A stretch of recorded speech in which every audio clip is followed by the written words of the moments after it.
खुलुमबाय आं माइनाव बसुमतारी गिबियावनो बर' रादाब नायगिरि नोंथांमोनखौ आं सिनिलाव बरायबाय लोगोसे गोजोन फुंबिलिनि गाहाम हामलायथि बावहरबाय नोंथांमोननि थाखाय लानानै फैबाय आं गोदान मोनसे रादाब नोंथांमोना भिडिअखौ अननानै जोबजासिम नायलांदो। दिनैनि गिबि खौराङाव दङ मोनद' हारिनो एसटि होनायनि हेंथायै हाग्रामा महिलारि बिथाङा जेब्लासिम एनअसिखौ उइथड्र खालामनानै लाफिना अब्लासिम बिटिसि सेक्रेटारियेटआ बन्द थागोन होनना बिटिसिनि गासै ट्राइबेल फरायसाफोरा दाबि खालामदोंमोन जेराव दुंहाव थासारि जानायखौ नुनो मोननाय जादों। मख'नो गोनांदि क'क्राझार बिटिसि सेक्रेटारियेटआव दुंहाव थासारि सोमजिनायनि उनाव अल आसाम ट्राइबेल स्टुडेन्टसफोरा मैयानि सोमावसारनायखौ क'क्राझार जिल्ला बेंगिरिनि गोसोखांलाय गथायखांनायनि उनाव दोनथ'बाय। लोगोसे मोनद' हारिफोरनि एसटि खालामनायनि सायाव एसेम्ब्लियाव थिसनजाबाय रिपर्ट गथायनायनि उनावबो सदनाव जेबो सावरायनाय जायाखैसै होनना मिथिनो मोन्दों।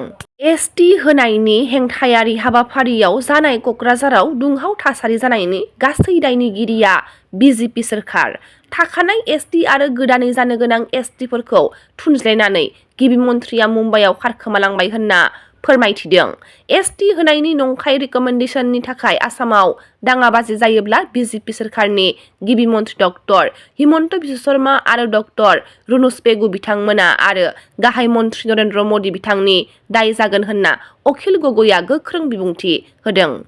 मोनसे दुखुनांथाव रादाब बड'लेण्ड इउनिभार्सिटिनि पिजिनि फार्स्ट सेमिस्टार स्टुडेन्टखौ मैयानि फरायसाफोरनि धरना हाबाफारि जोबखांनानै फरायसालिमा फारसे गिदिंना फैफिननाय समाव माखासे दुथांफोरा गाग्लोबनानै बुना हरनायखौ बड'लेण्ड इउनिभार्सिटिनि फरायसाफोरा दुखु मोननाय फोरमायथिदों। खुलुमबाय गिबियावनो जोङो दिनैहाय जोंनि गोसो सिंनिफ्राय जों बिराद दुखु जोङो फोरमायदों। मानो होननानै बुङोब्ला जोङो दिनैहाय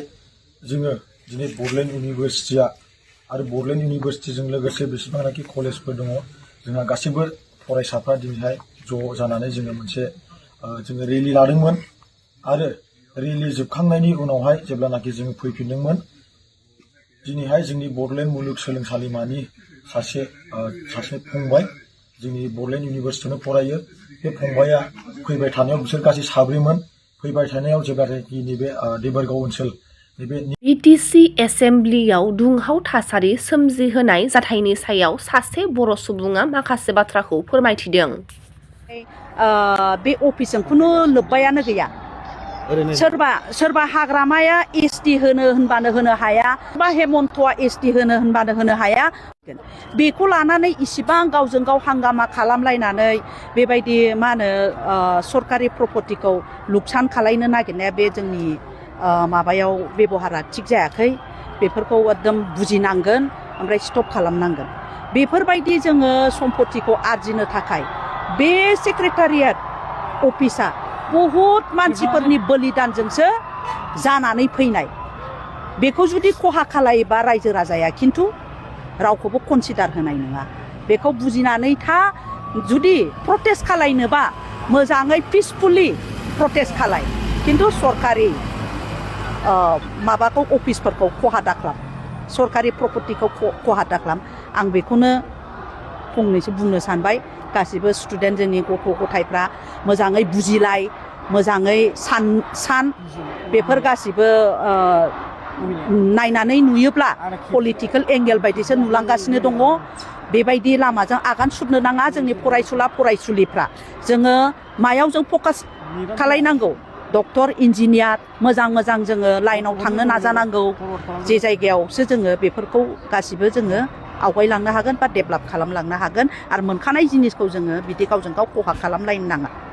दुलाराय बर' फरायसा आफादनि आफादगिरि दिपेन बर' बिथाङा खौरां बिजोंनि गेजेरजों माखासे बाथ्राखौ फोरमायथिदों। सिगां आरो आथिखालनि थासारिखौ सोमोन्दो लाखिनानै एबसुनि आफादगिरि दिपेन बर' बिथाङा माखासे बाथ्राखौ फोरमायथिदों। प्रटेस्टआ गासै लेभेलावनो जादों आरो बे मोनसे आबेग आरो सेन्टिमेन्टनि बाथ्रा। जोंनि एडमिसन, जोंनि एजुकेसनेल इन्स्टिटिउसन, जोंनि रिक्रुटमेन्ट, जोंनि एपइन्टमेन्ट दा जायफोर दिनै यां जेनेरेसन आं दहाय फुङाव बुंदों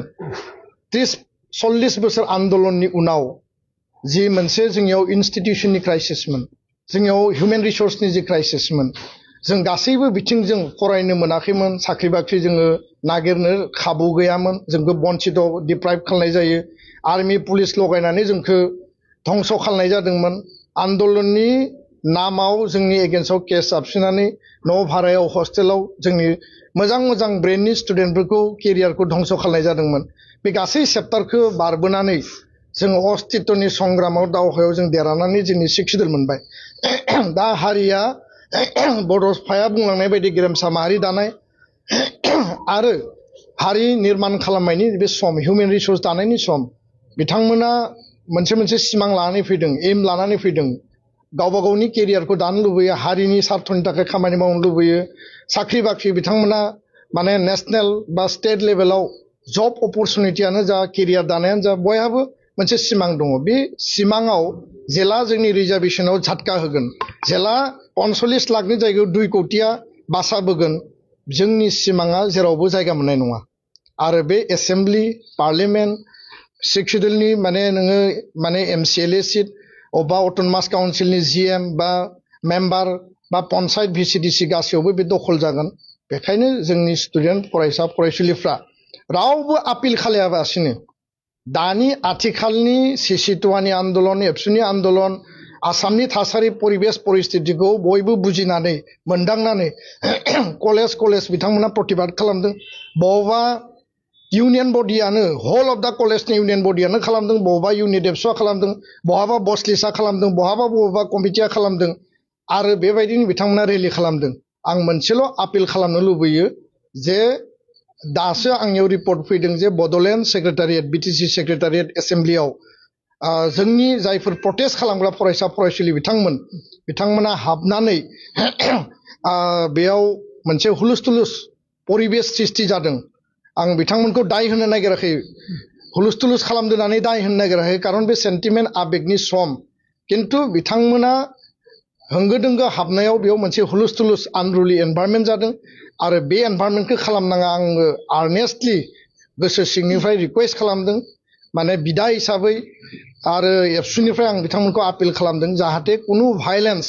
कुनु बेबायदि आनरुलि कुनु बेबायदि सिचुएसन जाहाथे दाजाथों गावबा गावनि डेम'क्रेटिक पिसफुल प्रटेस्टखौ बयबो खालामनायनि बयहाबो अधिकार दङ आरो बे समा प्रटेस्ट खालामनाय सरकारखौ नारसिननाय दाबिनायनिनो सम किन्तु गावजों गाव बेबायदि जाहाथे हुलुस खालामनानै माने बेबायदि